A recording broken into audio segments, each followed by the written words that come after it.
Bonjour à tous et bienvenue sur boursicoté.com pour cette nouvelle analyse technique Forex, matières premières et Bitcoin avec une paire de devises euro-dollar qui a bien profité de la baisse du dollar que nous avons connue aujourd'hui, puisqu'après donc la diffusion du NFP et des chiffres du chômage et donc des salaires moyens, on est remonté en flèche ici sur la zone des 1.0635 que l'on avait cassé. Donc en début de semaine, alors dans un mouvement très technique, vous voyez, vous pouvez observer, je n'ai touché aucune zone horizontale sur ce graphe, et regardez, je vous parlais de la zone des 1.05 comme zone majeure, on a quitté ici la zone des 1.0635, zone ici qui avait été validée en tant que résistance, on avait aussi la moyenne mobile 20 exponentielle, si vous regardez les analyses que j'ai produites cette semaine sur l'euro-dollar, c'était exactement cette configuration, nouveau point bas significatif, donc validation de la poursuite du mouvement baissier, mais on avait un objectif ici, cette zone majeure des 1.05, on a rebondi dessus.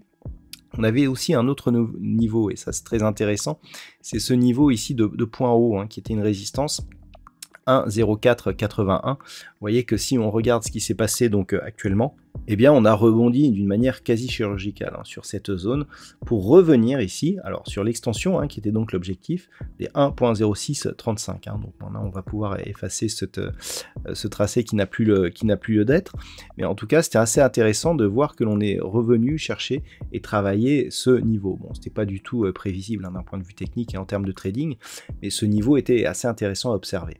Donc clairement, là, on revient donc sur des cours qui se situent désormais au-delà des 1.0635 et quelque part, on pourrait même reprendre ici une course haussière puisque lorsque l'on regarde ce qui se passe d'un point de vue court terme, donc sur cette partie-là, on est bien baissier puisqu'on est sous la moyenne mobile 20 exponentielle et des contacts répétés ici sur la bande de Bollinger inférieure, mais là on casse cette moyenne mobile.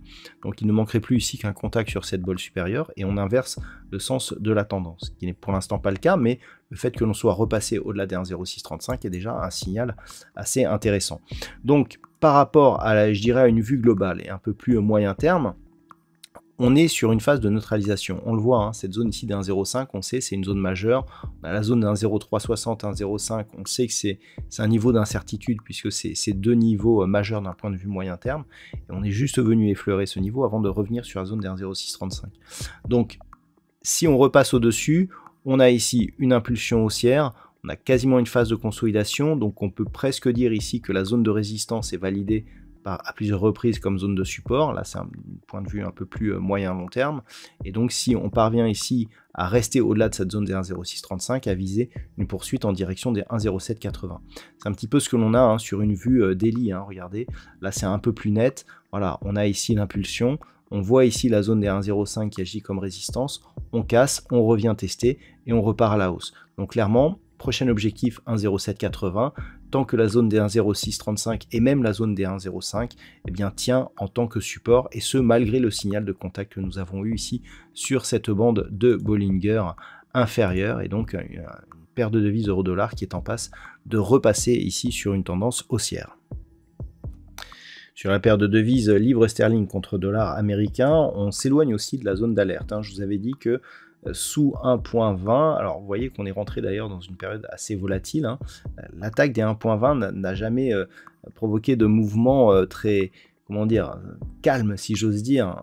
On voit ici, la rupture ici nous donne une hausse de la volatilité, et là la manière dont on remonte au-dessus de cette zone est très volatile aussi.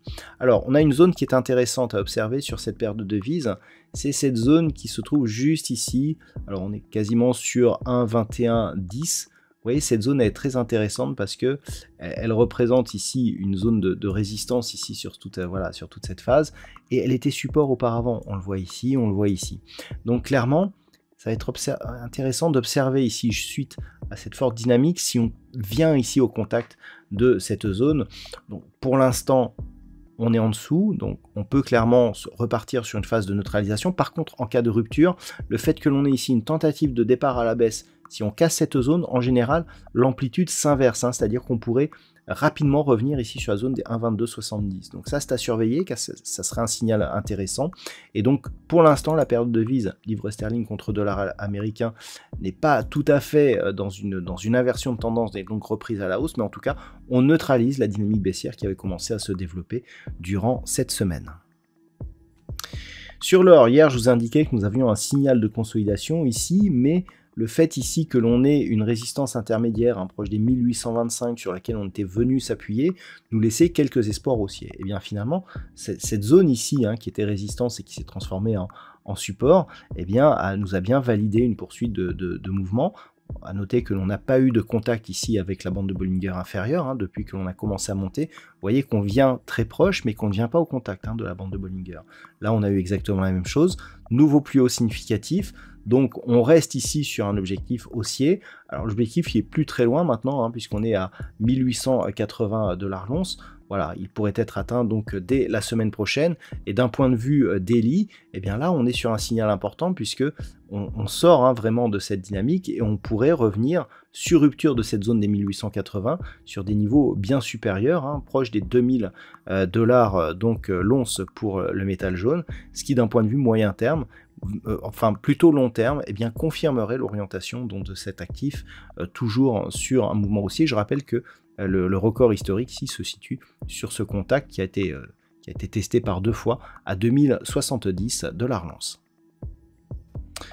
Au niveau du WTI, c'est toujours la fébrilité qui domine. La zone des 75 $ le baril a été franchie à la baisse. Donc d'un point de vue technique, c'est assez compliqué. On attendait ici une poursuite du mouvement baissier liée à une accélération possible sous 70,40. Pour l'instant, il semblerait que l'on se stabilise sous 75. Alors, dans le contexte, on est toujours ici sur une impulsion baissière. Tentative ici de consolidation horizontale, nouveau point bas significatif, un point haut qui est toujours inférieur ici à cette zone des 84. Donc globalement, et d'un point de vue moyen terme, on reste ici sous le coup d'une possible reprise de la dynamique baissière. On le voit d'ailleurs, cette zone des 75 $ le baril, elle a été support ici pendant quelques temps. Et donc le fait que l'on ne parvienne pas à revenir dessus alors que beaucoup d'actifs cotés en dollars ont connu une forte hausse, est un signe, je dirais, de fébrilité. On pourrait donc, à la faveur d'une reprise haussière du dollar, revenir ici sur cette zone des 70,40, voire même valider cette zone et donc valider aussi la poursuite du mouvement baissier. En cas de rupture de cette zone des 70,40, nous avons un objectif de poursuite sur cette zone des 65,20 $ le baril.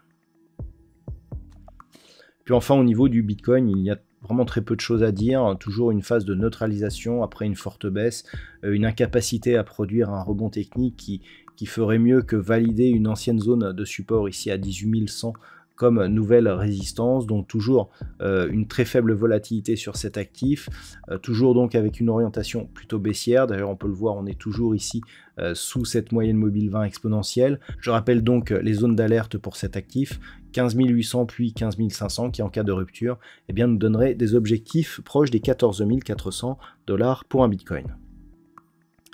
Voilà donc ce que l'on peut dire sur l'analyse technique de ces principaux actifs Forex, matières premières et crypto-monnaies. Je vous souhaite de passer un très bon week-end. On se retrouve donc dès la semaine prochaine pour d'autres analyses techniques, toujours sur le site boursicoté.com.